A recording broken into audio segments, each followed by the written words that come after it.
સુરતના સલાબતપુરામાં રાષ્ટ્રીય શતાબ્દી વર્ષની ઉજવણીના ભાગરૂપે હિન્દુ એકતા અને સામાજિક જાગૃતિનું ભવ્ય મહાસંમેલન યોજાયું।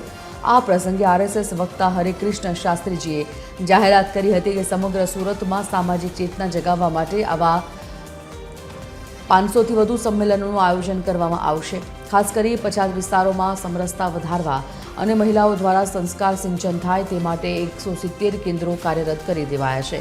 આ સંમેલનમાં યુવાનોને મોબાઈલના અસંયમ અને વ્યસન મુક્તિનો સંકલ્પ કરાવી વીરતાના માર્ગો વળવા હાકલ કરવામાં આવી।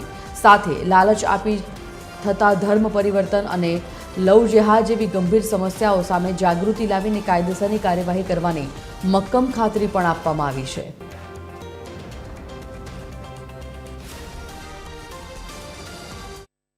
भारत देशनी अंदर हिंदू हिंदू एक थईने रहे, विविधतानी अंदर एकता।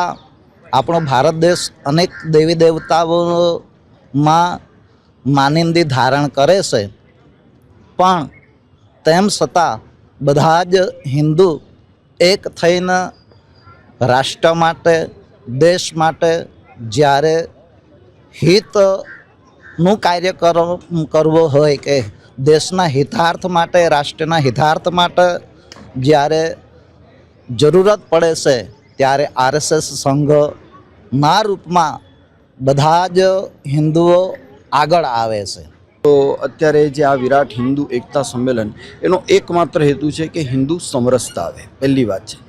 બીજી બાબત છે કે મૂલ્ય અને સંસ્કૃતિલક્ષી ખૂબ જ ઓછું જ્ઞાન બાળકો અને યુવાનો સુધી પહોંચેલું છે, કારણ કે આજકાલ વાંચન પણ ઘણું ઘટ્યું છે અને સોશિયલ મીડિયાના એટેકને કારણે ઊંડાણ પકડાવવા માટે આવી કોઈ સંસ્થાઓ વગર એ બાળકોને સંયમના સંસ્કારો આપી શકીએ એવું મને લાગતું નથી, એટલે આપણે આ કાર્ય કરીએ છીએ।